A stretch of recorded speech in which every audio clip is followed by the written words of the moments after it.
Vladimir Putin. Vladimir Putin on the Ritz. Dude, a lot of news today. I'll be honest with you. Specifically, this is all rumor and speculation, but some of it comes from reliable sources. And it seems to be that Vladimir Putin, first of all, was rushed to the Kremlin at midnight in Moscow, possibly to help negotiate a deal. And Putin is openly admitting internally that Russia's economy is taking serious damage from this war, and has been saying that key war goals have already been achieved, which is like what you say before you're ready to negotiate for end. So we may actually get an end. Again, none of this can mean anything yet, but there's like a lot coming out from a bunch of good sources. There was this old leader, general secretary of the Communist Party named Brezhnev, Leonid Brezhnev. And Putin, who was alive for this guy's term, though obviously far younger, famously commented on this guy's ruling of the Soviet Union and said his biggest mistake was wasting way too much money on the military and letting the economy fall apart. That is what Putin said about Brezhnev. And now people internally in Russia are saying that Putin is doing the exact same thing that he criticized Brezhnev for.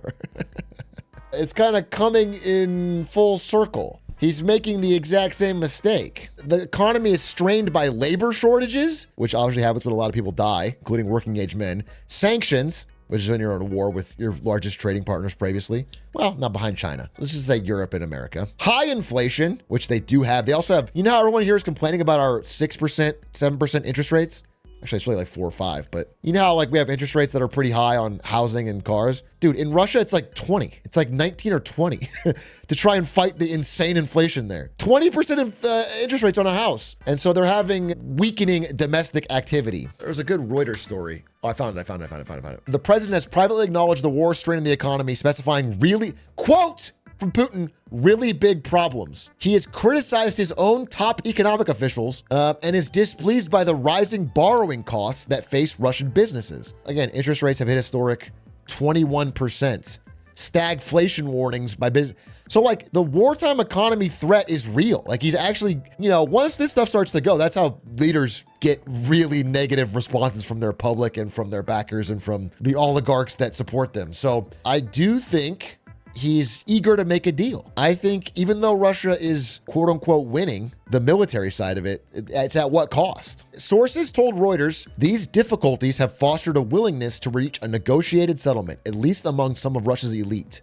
Putin already considers his wartime objectives to have been met. He's already saying he won. It's over. So if he's already thinks he won, he's saying he won internally, then he can, do you know what I'm saying? I don't think I've ever seen Putin be mildly concerned with domestic policy. I would agree with you normally.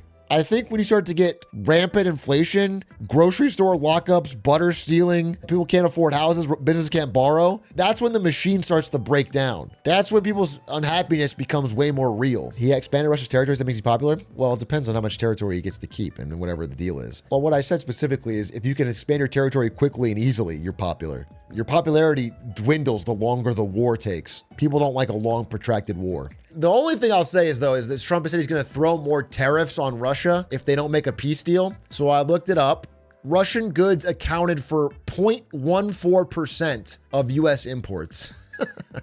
I don't think there's much more we can sanction. I think they've already adapted to the sanctions. It's not, I mean, the sanctions hurt them, sure, but it's not like there's like more sanctions we can do. Russians are so nervous about the economy, the central bank took to Telegram to dismiss rumors about deposits being frozen. That's interesting.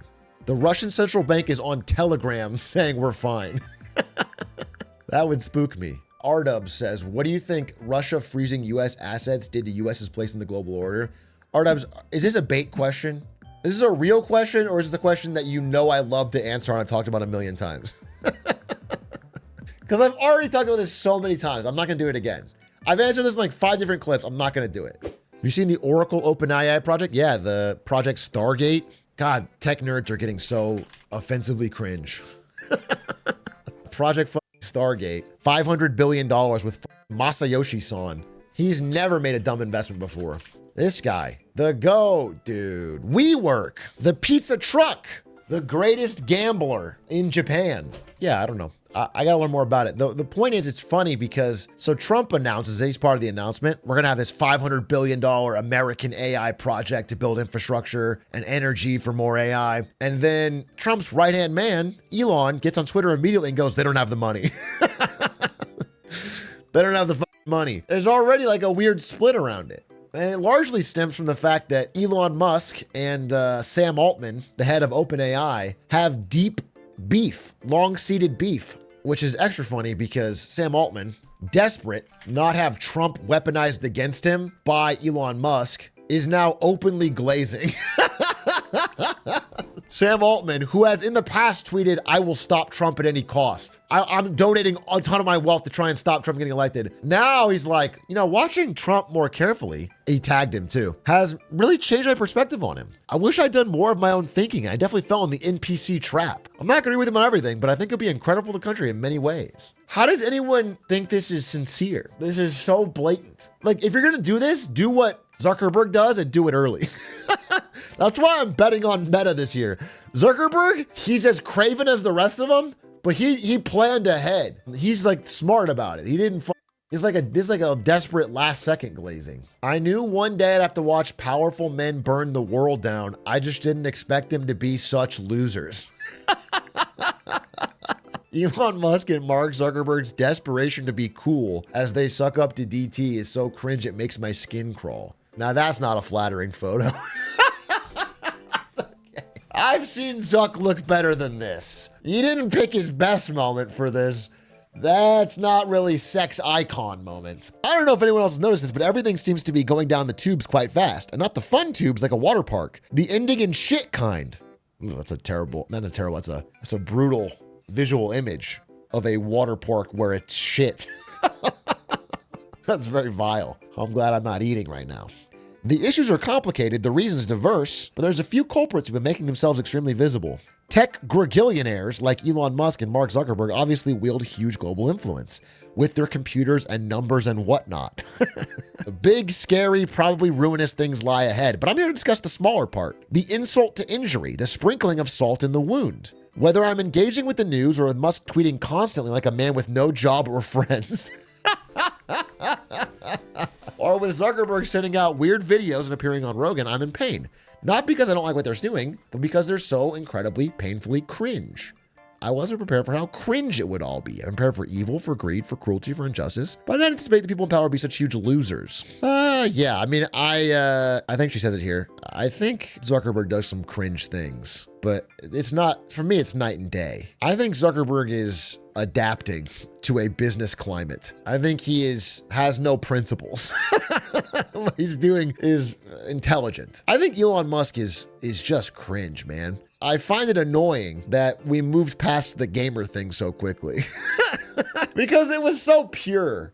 I almost feel like something small is better than something big, to just hone in on why he's so distasteful to people that like him. Trump responded to Elon.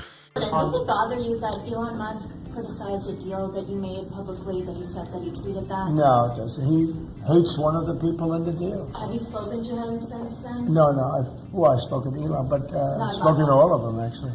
No, the people in the deal are very, very smart people. But Elon, one of the people he happens to hate, but I have certain hatreds of people too. Does it bother you that Elon... That's actually a remarkably stoic answer. Honestly, that's a remarkably stoic answer. Honestly, if you got drama in your own friend group, you could learn from that answer to keep the cool. Credit where it's due. I like the answer.